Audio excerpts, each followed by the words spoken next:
ang nahitabo karon na rally sa ikaduhang higayon mo congratulate na sad ko taga Iglesia ni Cristo.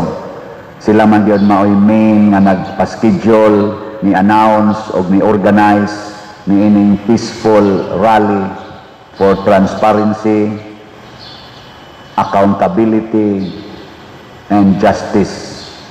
Og ila ginang gipamatud-an karon og ni uban sad ang matud pas balita ang kadtong KOGC, GIL o uban pang sektor sa katilingban nagibana-bana matud pa sa social media mga 6 million ang nagrally ron sa tibok Pilipinas, pero kung ang kuan ang mga DILG secretary ba na maoy pa kuanon pa estimaton na ara konos mga 500 to 600,000.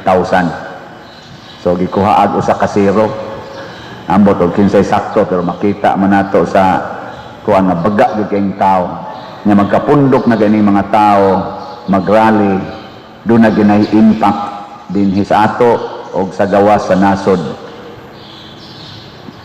Nya ato man sa nang katungod muna congratulations mga Iglesia ni Cristo nga mga leaders sa pagpasiugda sa pag-exercise nining atong freedom isip mga Pilipinos sa paggawas sa atong gibati, gihuna-huna, batok sa nagdumala sa atong gobyerno, sa atong mga sinuhulan.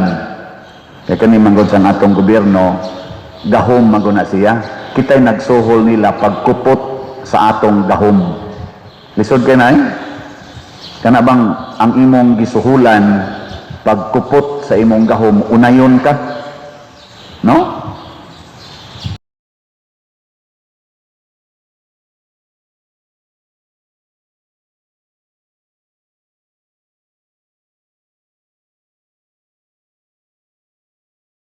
I am not a Filipino for nothing.